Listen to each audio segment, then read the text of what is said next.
கடந்த 25ஆம் தேதி காலை அதிகாலையில் 3 மணி நடந்த சம்பவங்கள் வலைதளங்களிலும் செய்திகளிலும் இப்போ காண்பிக்கப்பட்டுச்சு.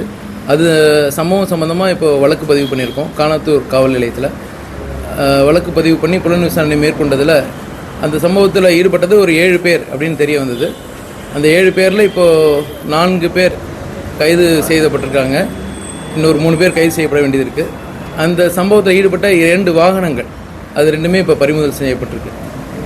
இப்போ மேற்கொண்டு புலன் விசாரணை தொடர்ந்து கொண்டிருக்கிறது. இன்னும் ஒரு 3 பேர் எடுக்க வேண்டியது இருக்குது. விரைந்து அந்த 3 குற்றவாளிகளும் எடுக்கப்படுவார்கள். சம்பவம் என்ன நடந்துச்சு? சம்பவத்தை வந்து கம்ப்ளீட்டாக நீங்கள் ஒளிபரப்புனீங்க. அதனால் அதில் மேலும் விவரிக்கிறதுக்கு அதில் பெருசாக ஒன்றும் இல்லை. இருந்தாலும் புலன் விசாரணை இருக்கிறது. அதனால் கண்டிப்பாக மோட்டிவ் அப்படின்னா ஒன்றும் இல்லை. அங்கே ஏற்கனவே அந்த முட்டுக்காடுக்கு புகார்தாரர் வராங்க. வந்துட்டு அதிகாலையில் வந்துட்டு திருப்பி அவங்க வீட்டுக்கு போகிறாங்க. அங்கே ஒரு 2 வண்டி இருக்கிறத பார்க்குறாங்க. இந்த 2 வண்டி இருக்கவொன்னே சரின்னு கிளம்பிடுறாங்க. கிளம்பினோடனே இந்த ஒரு வண்டி அவங்கள சேஸ் பண்ணதாக சொல்கிறாங்க. அதன் அடிப்படையில் தான் இப்போ புலன் விசாரணை பண்ணியிருக்கோம். சார், இப்போ கைது செய்யப்பட்ட நபர்கள் எதற்காக துரத்துனாங்கன்னு சொன்னாங்க? அது புலன் விசாரணையில் இருக்கிறதுனால அது மேற்கொண்ட தகவல் பெருசாக சொல்ல முடியாது. பட் இதில் நீங்கள் சேஸ் பண்ணாங்கன்ற விஷயத்தை நீங்கள் தெளிவாக காமிச்சிருக்கீங்க. நாங்கள் இது புலன் விசாரணை எனக்கும் பார்த்துட்டு சொல்லுவோம்.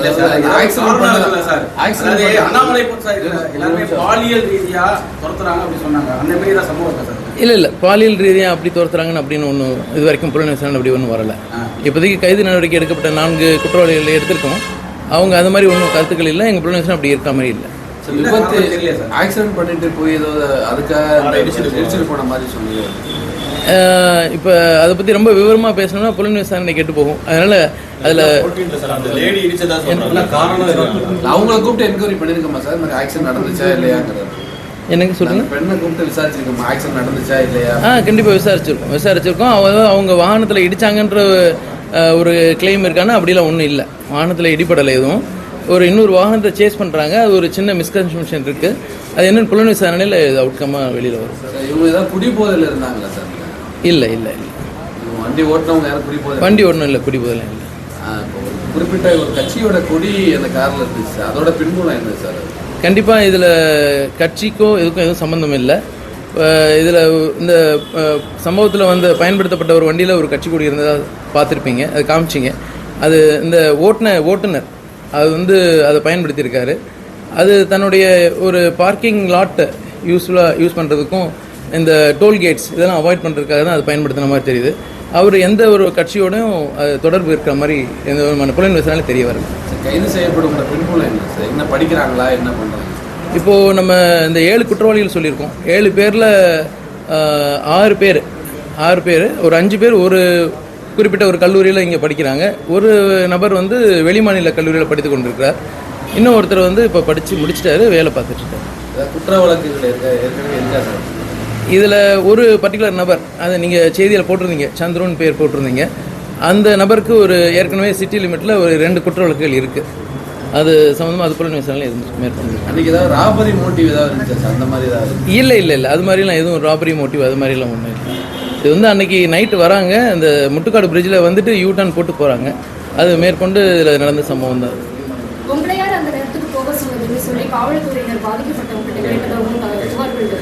இல்லை அது நான் அந்த கருத்தை கண்டிப்பாக நாங்கள் முற்றிலும் மறுக்கிறோம். அது மாதிரி எதுவும் இல்லை. புகார்தாரர் 24 நைட்டு விடிஞ்சா 25ங்க அன்றைக்கி நடந்த சம்பவம். புகார்தாரர் அடுத்து வராங்க. 26ஆம் தேதி காலையில் வராங்க. வந்த உடனே அவங்களுக்கு நம்ம சிஎஸ்ஆர் போட்டு கொடுத்துட்றோம். ஒரு தனிப்படைகள் அமைக்கிறோம். 4 தனிப்படைகள் அன்றைக்கி அமைக்கப்பட்டு அது அவங்க கொடுத்த புகார் உண்மைதானு விவரமாக பார்த்துருக்கோம். சிசிடிவி ஆராய்ஞ்சிருக்கோம். அப்புறம் டோல்கேட்ஸ்லாம் செக் பண்ணியிருக்கோம். அதன் அடிப்படையில் திருப்பி நம்ம வழக்கும் பதிவு பண்ணியிருக்கோம். இந்த மாதிரியான பிரச்சனைகள் இருக்கு, போதுமான அளவு பாதுகாப்பு இல்லை அப்படின்னு சொல்லி ஒரு பிரபலம் செய்தியாளர் சந்திப்பில் சொன்னாரு. அந்த மாதிரி எதனா பிரச்சனைகள் இருக்கா சார்? ரோந்து வாகனங்கள் போதுமான அளவு இல்லை அப்படின்றதையும் சொல்லியிருக்காரு. அந்த மாதிரி எதனா இருக்கா? உங்களுடைய கண்ட்ரோல்ல அந்த ரோந்து வாகனங்கள்லாம் போதுமான அளவு இருக்கா? அது முற்றிலும் அது பணியில் ஈடுபட்டு இருக்காங்க? இல்லை, ரோந்து வாகனத்தை பொறுத்த மட்டும் என்கிட்ட இப்போ ஈசிஆர் பேட்ரோலிங்க 3 பேட்ரோல் வெஹிக்கிள் இருக்குது. அதனால் உடனுக்குடன் நீங்கள் அன்றைக்கி இந்த புகார்தாரர் கொடுத்த கம்ப்ளைண்ட்டில் கூட பார்த்தீங்கன்னா அவங்க வீட்டுக்கு ரீச் ஆனவுடனே காவல்துறைக்கு அழைப்பு விடுக்கிறாங்க. கரெக்டாக 10 நிமிஷத்தில் காவல்துறை அங்கே ரீச் ஆகிறாங்க. அந்த புகார்தாரரே சொல்கிறாங்க, எங்களுக்கு மன மகிழ்ச்சியோடு சொல்கிறாங்க. இது மாதிரி புகார் காவல்துறை உடனே எங்களுக்கு வந்து உதவி பண்ணாங்க அப்படின்னு சொல்லிட்டு. அதனால் இந்த ஈசிஆர் ரோட்டில் என்ன சம்பவங்கள் இருந்தாலும் சரி அது உடனுக்குடனே இது வரைக்கும் நடவடிக்கை எடுக்கப்பட்டு வந்துட்டுருக்கு. அதனால் இப்போ அது மாதிரியான தவறான புகார்கள் இது வரைக்கும் காவல்துறை மேலே எதுவும் இல்லை. 2 கார்கள் பறிமுதல் செய்யப்பட்டிருக்குது. ஆமாம். 2 காருமே யார் உரிமையாளர், யார் பயன்படுத்தினா சார், அதை எடுத்துட்டு பயன்படுத்தினார் சார்? ஓகே, இது இந்த சம்பவத்தில் ஈடுபட்டது 2 காரு. ஒன்று தார் வெஹிக்கிள், இன்னொன்று சஃபாரி வெஹிக்கிள். அதுதான் நீங்கள் தொலைக்காட்சியில் காமிக்கிறீங்க. அதில் என்னென்னா ஒரிஜினல் ஓனர்ஸ் வந்து பார்த்திங்கன்னா ஒரு 2012, 2011 அந்த மாதிரி இயர்ஸில் வாங்கின கார் அது பல பேர் கை மாறி இப்போ குற்றவாளிகளாக யாரும் நம்ம சொல்கிறோமோ அவங்ககிட்ட இப்போ பயன்பாட்டில் இல்லை. சந்துருன்றவர் அது இப்போ வச்சுருக்கார் காரை. அது ஒரு 3 பேர்கிட்ட கை மாறி அவர்கிட்ட வந்திருக்கு. அது ஒரிஜினல் ஓனர் பார்த்தீங்கன்னா கன்னியாகுமரிக்காரர். இன்னும் பேர் மாற்றப்படாமல் அவர் வழியாக வந்து இப்போ அவர் பயன்படுத்திக்கிட்டு இருக்கார். ஆமாம், சந்துரு தான் பயன்படுத்திட்டு. ஆமாம், அதாவது ஒருத்தர் அனீஷ்னு ஒருத்தர் வாங்குறாரு, ஒரு ஃபினான்ஸ்லேருந்து வாங்குறாரு. அவர்கிட்ட இருந்து இவர் எடுத்துகிட்டு வந்தார் ஒரு 6 மாதத்துக்கு காலத்துக்கு முன்னாடி.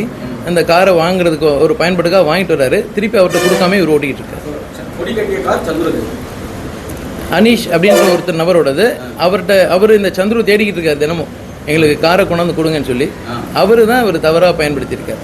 அவர் ஏற்கனவே ஒரு குற்ற வழக்குகள் அவர் மேலே இருக்கு. சந்துரு மேலே சிட்டி லிமிட்ல 2 குற்ற வழக்கு. என்னங்க தார் வெஹிக்கிள் வந்து இங்கே ஊட்டியிலேருந்து இருக்கக்கூடிய ஒரு நபர் இப்போ பயன்படுத்துகிறாரு. அவருடைய பையன் தான் வச்சுருக்காங்க.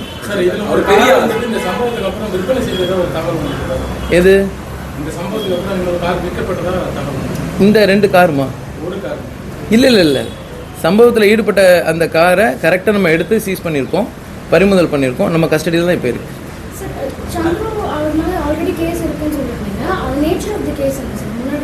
சந்துரு சிட்டி லிமிட்டில் கேசஸ் இருக்குங்க. அதில் ஒன்று வந்து ஒரு பெருசாக கேஸில் ஒரு கிட்னாப்பிங் கேஸ் ஒன்று இருக்குது. ஆமாம், ஒரு கடத்தல் வழக்கம், இன்னொரு சீட்டிங் கேஸ் ஒன்று இருக்குது. அதில் ப்ராப்பராக அரெஸ்ட் பண்ணி அவர் ஜெயிலுக்குலாம் போயிட்டு வந்தார். சந்துரு மட்டும் எடுக்க வேண்டியது, இன்னும் எடுக்க வேண்டியது. இல்லை, நம்ம இப்போ மேற்கொண்டு நடவடிக்கை எடுத்துக்கிட்டு இருக்கோம். சீக்கிரமாக மிக விரைவில் 1-2 நாளில் கைது பண்ணிடுவோம். கைது ஆனது பேர் கண்டிப்பாக சொல்லணுமா? அவங்க கல்லூரி மாணவர்கள்.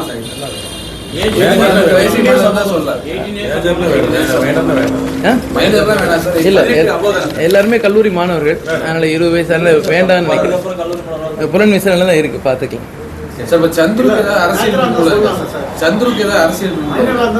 சந்துரு இல்லை, அரசியல் பிம்பல் ஒன்றும் கிடையாது. அவரு எப்படிங்க?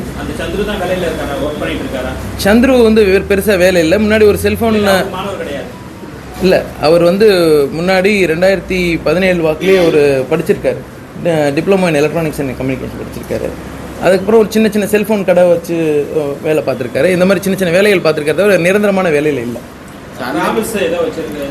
அதான் அவருக்கு ஒரு நிரந்தரமான வேலை எதுவும் கிடையாது. அன்னைக்கு நைட்டு அவங்க எல்லாம் எப்படி கேதர் ஆகிறாங்க சார்? எதுக்காக கேதர் ஆகிறாங்க? எப்படி உங்களுக்கு ஃப்ரெண்ட்ஸ் ஆகிறாங்க சார்? இது மேல் கேட்டுட்டே இருக்கீங்க. புலன் விசாரணை சம்மந்தமாக கேளுங்க. கரெக்டாக என்னங்க? அவங்க வீட்டிலேருந்து கிளம்பி நைட்டு சாப்பிட்டுட்டு அப்படிங்க முட்டுக்காடுக்கு ஒரு லாங் டிரைவ் வந்துட்டு போகிறாங்க. வேறு புகார்தாரரும் வந்து நைட்டு 2 மணிக்கு அவங்க வீட்டிலேருந்து கிளம்புறாங்க. திருப்பி ஒரு 3 நாளுக்கு அவங்க வீடு இங்கே தான் பக்கத்தில் இருக்குது, காணத்தூர் லிமிட்டில். ஸோ அதனால் குழந்தை அழுதுன்னு சொல்லிட்டு வீட்டுக்கு வெளியில் வந்துட்டு ஜஸ்ட் ஒரு லாங் டிரைவ் போகலான்னு போயிட்டு இப்போ வீட்டுக்கு போயிடுறாங்க. வேறு ஒன்றும் இல்லை. இப்போ இந்த சந்துரு வந்து எப்படி ஒரு கடத்தல் வழக்கில் சம்மந்தப்பட்டவர்? ஆமாம், பெண்களை துரத்துறாரு. ஒரு கடத்த முற்பட்டாலும் சொன்னாங்களா இங்கே கூட இந்த கல்லூரி மாணவர்கள்? எதுக்காக சொன்னாங்க? இல்லை, அதில் அது மாதிரி தவறான கருத்துக்கள் எதுவும் பரப்ப வேணாம். அதில் வந்து முற்றிலும் சந்துக்கு ஒரு குற்ற வழக்கு பின்னணி இருக்குது, அவ்வளோதானே தவிர இந்த சம்பவத்துக்கு வந்து போயிருக்காரு. நான் கைது நடவடிக்கை எடுத்தோம்னா அதுக்கு என்னன்னு தெரியும். இல்லை சார், கல்லூரி மாணவர்களை வாக்குமூலம் கொடுத்துருப்பாங்க சார். அவங்க இது கடத்த தான் ட்ரை பண்ணோம். இல்லை, அது மாதிரிலாம் ஒன்றும் இல்லை. அது மாதிரி இல்லை, ஒரு வண்டி இடிச்சிருச்சான்ற ஒரு மிஸ்கன்செப்ஷனில் தான் அது மாதிரி பண்ணியிருக்காங்க. அது மாதிரி ஒன்றும் இல்லை. அது கொஞ்சம் புலன் விசாரணையில் இருக்குது, பார்த்துட்டு பண்ணிடலாம். சரி சார். சார், இந்த சம்பவம் நடைபெற்ற அன்று முட்டுக்காடுக்கு வந்து நம்ம காவல் நிலையத்தை தாண்டி இருக்குது. அவங்க வீடு கிட்டத்தட்ட இங்கே ஒரு 7 கிலோமீட்டர் தாண்டி இருக்குது. அந்த காரு 2 காரும் துரத்துறது ஏன் சார் வாகன சோதனை எதுவும் இல்லையா? ஏன் அந்த கார் அந்த டைமில் நம்ம பிடிக்க முடியல? ரெண்டாவது, குடியரசு தினத்துக்கு எல்லா பகுதியிலுமே நம்ம டைட்டாக செக்யூரிட்டி பண்ணியிருந்தாங்க. சென்னை சிட்டியும் சரி, புறநகர் பகுதியிலும் சரி. ஏன் அந்த சமயத்தில் நம்மளால பிடிக்க முடியல அவங்கள? எப்படி நடந்துச்சு சம்பவம்? அதாவது பிடிக்க முடியலன்னு இல்லை, அன்னைக்கு நைட்டு நம்ம போலீஸ் டிப்ளாய்மெண்ட் எல்லா இடத்துலையும் இருக்குது. ஒன்று. ரெண்டாவது வந்து பார்த்தீங்கன்னா, அன்னைக்கு புகார்தாரரே நீங்கள் விசாரிச்சிங்கன்னு சொல்லுவாங்க. அவங்க கார் வந்தோடனே ஒரு கரெக்டாக ஒரு 3:10 3:15 நம்ம போலீஸ் பீட் போலீஸ் வந்து இல்லை காணத்தூர் பிரிட்ஜில் பீட் போலீஸ் வந்து நீங்கள் எல்லாம் கிளம்புங்க, யாரும் இங்கே இருக்க வேண்டாம்னு சொல்லி நம்ம அனுப்பிச்சி விட்றோம். அதை பார்த்துட்டு தான் புகார்தாரம் அங்கேருந்து கிளம்புறாங்க. அதனால் காவல்துறை வெறுமேட்ச் நைட்டு ஃபுல்லாக அங்கே இருந்து தான் அனுப்பிச்சி விட்றாங்க. இதுக்கு சப்சிக்வெண்ட்டாக நடக்கக்கூடிய சின்ன இந்த சம்பவம் எல்லாமே ஒரு 3 நிமிஷத்தில் நடந்த விஷயங்கள். இங்கேருந்து ஒரு 7 கிலோமீட்டர் சேஸ் பண்ணி போறாங்க சார். நம்ம ஒரு 1/2 கிலோமீட்டர் ஒரு 1 கிலோமீட்டர் பரவாயில்ல, 7 கிலோமீட்டர் துரத்துற அளவுக்கு ஏன் வாகன சோதனை டைட் பண்ணலாம்? இல்லை, ரொம்ப அதிகமான டீடைல்ஸ் அதில் பெருசாக நம்ம போய் ரொம்ப இல்லை இது எல்லாமே புலன் விசாரணையில் இருக்கு. அதனால ரொம்ப அதிகமாக உள்ள போவேன்னா இருக்கிற நம்ம என்ன ஃபேக்டோ அதை கேளுங்க, நம்ம வில். அதே மாதிரி சார், புகார்தார 100க்கு கால் அடிச்சிருக்காங்க. 24ஆம் தேதி சம்பவம் நடைபெற 24 சொன்னீங்க. ஆமாம், கால் அடிச்சிருக்காங்க. 26ஆம் தேதி அவங்க புகார் கொடுத்துருக்காங்க. ஆனால் அந்த வீடியோ வந்தது ஒரு காவல்துறை சில அதிகாரிகள் கூட இந்த வீடியோ எங்கே நடந்து தெரியலன்னு சொல்லிட்டீங்க. ரெண்டாவது, வழக்கும் வந்து தாமதமாக தான் பண்ணணும். ஏன் அவரை தாமதம் பண்ணி சார்? அலட்சியம் காட்டணுமா? ஏன்னா ஏற்கனவே ஒரு அண்ணா யூனிவர்சிட்டியில் ஒரு ப்ராப்ளம் போயிட்டு இருக்குது. அவ்வளோ பெரிய பிரச்சனை, சென்சிட்டிவான இஷ்யூ. ஒரு பெண்கள் வந்துட்டு எங்களுக்கு ப்ராப்ளம் நைட்டில் தொடர்த்துனாங்க அப்படின்னு சொல்லி புகார் தராங்க. ஏன் நம்ம நடவடிக்கை எடுக்கல? ஏன் எப்போயும் பதிவு தாமதமாச்சு? இல்லை, இதில் வந்து கொஞ்சம் கூட நம்ம சைட்லேருந்து காலதாமதம் கிடையாது. முதல் பாயிண்ட் அதை நான் தெளிவுபடுத்த விரும்புகிறேன். ஏன்னா 24 விடிஞ்சா 25 அந்த மாதிரி டேட்டில் தான் அந்த அதிகாலையில் நடக்குது. 25ஆம் தேதி வரல, 26ஆம் தேதி புகார்தாரர் வராங்க காவல் நிலையத்துக்கு. வந்தவுடனே நம்ம சிஎஸ்ஆர் பதிவு பண்ணிடுவோம். உடனே எந்தவித காலதாமதம் இன்றி சிஎஸ்ஆர் பதிவு பண்ணி கொடுக்குறோம். அவங்க கொடுத்ததுக்கான முதற்கட்ட விசாரணை நடத்துகிறோம். அவங்க சொன்னது, புகார்தாரர் சொன்ன உண்மைத்தன்மையை வந்து நம்ம ஆராய்ஞ்சிட்டு அதை எப்படி பார்க்குறோம்னா, சிசிடிவி தனிப்படையில் அமைச்சு இந்த ரோட்டில் இருக்கக்கூடிய சிசிடிவிஸ் பார்க்குறோம், டோல்கேட் செக் பண்ணுறோம், வெஹிக்கிள் பாயிண்ட்ஸ்லாம் எடுக்கிறோம். இது மாதிரி நிறையா விஷயத்தை பார்த்து தீர்மானித்ததுக்கு பிறகு உடனே நம்ம வழக்கு பதிவு பண்ணுறோம். இன்னொரு விஷயம் என்னன்னாக்கா, இது ஒரு ஆக்சிடென்ட் கேஸ் அப்படின்னு சொல்லிட்டு பள்ளிக்கரணை போக்குவரத்து போனாக்கு நம்ம மாற்றி விட்டுருந்தாலும் அதனால நம்ம அலட்சியங்கிறத ஒரு குற்றச்சாட்டு. 100% 100% அது மாதிரிலாம் ஒன்றும் கிடையாது. நீங்கள் எல்லாரும் பார்த்துக்கிட்டு தான் இருக்கீங்க. காவல்துறை அவங்களோட கடமையை தெளிவாக திறன்பட செஞ்சுக்கிட்டு இருக்காங்க. அன்னைக்கு அந்த வீடியோ காட்சிகள் வெளியான அன்னைக்கு நம்மளுடைய இருக்கக்கூடிய அந்த பள்ளிக்காரன் இருக்கக்கூடிய போலீஸார் கேட்கும்போது கூட அந்த வீடியோ காட்சி தெரியல, அப்படியா இது எங்கே நடந்தது தெரியல அப்படின்னு சொன்னாங்க. அதுக்கப்புறம் அந்த சிஎஸ்ஆர் காப்பி வந்ததுக்கப்புறம் தான் ஒரு காணத்தூர் காவலத்தில் புகார் கொடுத்துருக்கோம் அப்படிங்கிறது தெரிய வருது. ஏன் அவ்வளோ அலட்சியமாக நம்ம செயல்படுத்தணும்? இல்லை, அதாவது நமக்கு வந்து வீடியோ காட்சிகளை அந்த சம்மந்தப்பட்ட புகார் கொடுத்த எஸ்ஐ நம்மகிட்ட காட்டு தெரிவிக்கலையா? இல்லை, நம்ம நாலேஜுக்கு வந்துருச்சு. அது சம்மந்தமாக தான் நம்ம 2 நாள் அந்த தனிப்படையில் அமைச்சு அது புலன் விசாரணை மேற்கொண்டு முதற்கட்ட விசாரணை முடிச்சதுக்கப்புறம் தான் உடனே நம்ம எஃப்ஐஆர் பதிவு பண்ணுறோம். காலதாமதமின்றி காவல்துறை அவங்க நடவடிக்கை எடுத்திருக்காங்க. இப்போ சரியான முறையில் நியூட்ரலாக நம்ம செயல்பட்டுருக்கோம். புலன் விசாரணை மேற்கொண்டுட்ருக்கோம். 7 பேர் கரெக்டாக ஃபிக்ஸ் பண்ணியிருக்கோம். சம்பவத்தில் வந்தவங்களில் 4 பேர் கைது செஞ்சுருக்கோம். 3 பேர் இன்னும் கைது செய்ய வேண்டியது. தேங்க்யூ. அதேமாதிரி இந்த விவகாரத்துக்கு சம்மந்தப்பட்ட ஒரு நபர் ஒரு அரசியல் கட்சி பிரமுகர் ஊராட்சி மன்ற தலைவரோட மகன் சொல்கிறாங்க. ரெண்டாவது ஒரு போலீஸ் அதிகாரி வந்து உதவி பண்ணுறதா சொல்கிறாங்க. யார் பேப்பரில் கூட இந்த செய்திகள்லாம் வந்துருக்கு. இல்லை, அது மாதிரி ஊடகங்களில் பல செய்திகள் வந்துட்டு தான் இருக்குது. அந்த மாதிரி எல்லாம் எதுவும் தவறான கருத்துக்களை தயவுசெய்து மக்கள் முன்னாடி கொண்டு போக வேண்டும். இல்லை, அதாவது இதில் புலன் விசாரணையில் இருக்கக்கூடிய இப்போ இந்த கேஸில் சம்பவத்துக்கு வந்த நபர்கள் யார்? அவங்க வந்து கல்லூரி மாணவர்கள். அப்பா அம்மா வேறு தொழிலையோ வேறு இதில் பண்ணிட்டு இருந்திருக்கலாம். நம்ம அதை பற்றி ரொம்ப பெருசாக பேசுறதுக்கு இல்லை. இப்போ கைது செய்யப்பட்ட ஊராட்சி மன்ற தலைவரோட பையன் சார் 4 பேரில் இல்லை அப்படி இல்லை தலைவராக இருக்காங்களா? இல்லை, அதை பற்றி நம்ம விசாரிச்சு தான் சொல்லணும். இப்போவே அவசரப்பட வேண்டாம். சரி சார், கடத்தல் சம்பவத்தில் தொடர்புடைய சந்துருக்கும் கல்லூரி மாணவர்கள் எப்படி சார் பழக்கம் இருக்குது? இல்லை, அதில் இவங்க இல்லை அதில் இதில் ரொம்ப டெப்த்தாக போக வேண்டிய அவசியம் இல்லை. இருந்தாலும் நீங்கள் கேட்ட இந்த ஒரு கேள்வி கூட நம்ம பேசி முடிச்சுருவோம். அதில் வந்து சந்தோஷ்னு ஒருத்தர் இருக்கார். அவர் ஏற்கனவே அவர் எக்ஸ் ஸ்டூடெண்ட், அந்த காலேஜ் ஸ்டூடெண்ட். அந்த ஸ்டூடெண்ட்னால ஒரு பழக்கம் வருது. எல்லாம் சின்ன பசங்க, அதனால் பழக்கங்கள் வர்றதுக்கு வாய்ப்பு இருக்குது நிறைய. இந்த சம்பவத்துக்கு அப்புறம் பாதுகாப்பு ஏற்பாடுகள் எப்படி பண்ணிருக்கோம்? ஏற்கனவே நம்ம ஈசிஆர் ரோட்டில் நம்ம பாதுகாப்பு ஏற்பாடுகளும் கரெக்டாக தான் வச்சுருக்கோம். இன்னமும் அதிகப்படுத்திடுவோம். முட்டுக்காட்டில் வந்து இன்னும் எக்ஸ்ட்ரா கேமராஸ் போடுறதா முடிவு பண்ணியிருக்கோம். அதனால் கரெக்டாக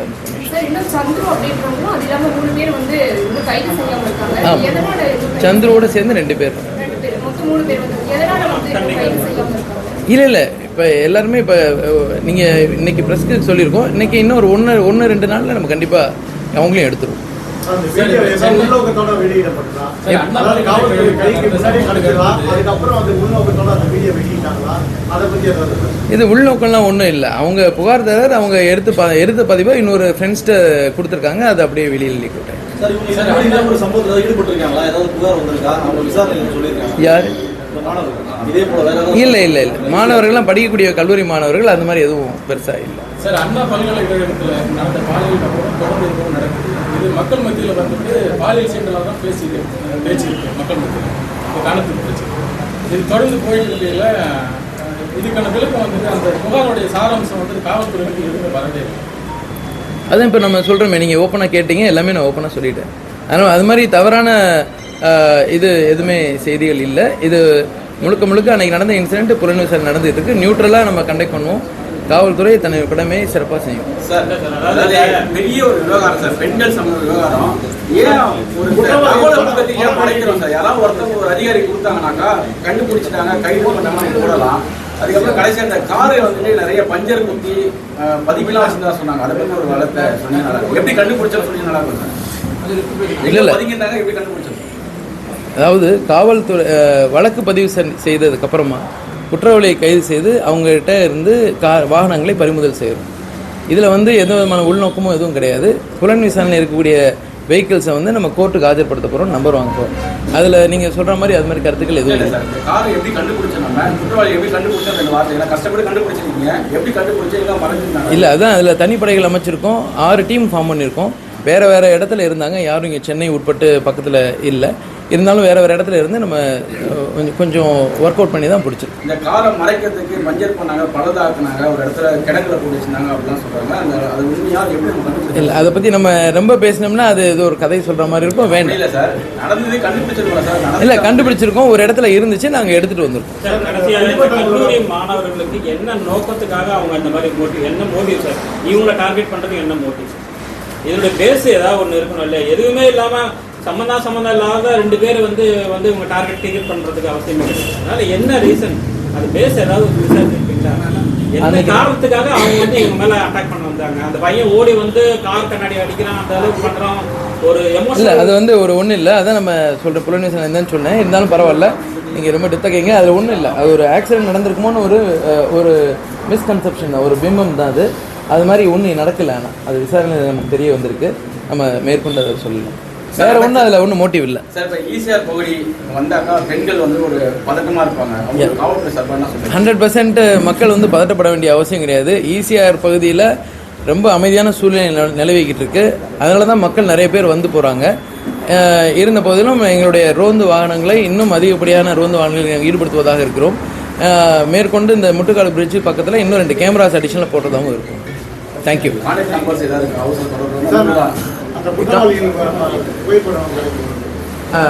காவல்துறையிலேருந்து இப்போ புலன் விசாரணை இருக்கக்கூடிய கேசஸ், அதனால் இப்போ அவசரப்பட வேண்டாம் சார். பேரை வைப்பாங்க சார், பேரை சொல்லுங்கள் சார்.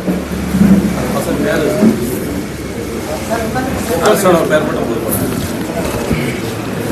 பேர் வந்து ஒன்று சந்தோஷ் தமிழ்குமரன், அஸ்வின் விஸ்வேஸ்வர். 4 பேர் மட்டும். சந்தோஷ் தமிழ்குமரன், அஸ்வின் விஸ்வேஸ்வர். எல்லாம் ரூம் எடுத்துக்கிட்ட இல்லை, அதோட போதுமானது. எல்லாம் கல்லூரி மாணவர்கள். விஸ்வேஸ்வர் சார். தமிழ்குமரன், சந்தோஷ் தமிழ்குமரன், அஸ்வின் விஸ்வேஸ்வர். எல்லாமே ஹாஸ்டல் இருக்காங்களா? தனியாக இல்லை, வெளியில் தனியாக தான் இருக்காங்க. எல்லாம் சென்னை லோக்கலாக வெளியூர் வராங்க. எல்லாம் வெளியூர் பசங்க இங்கே படிக்கிறாங்க. தேங்க்யூ.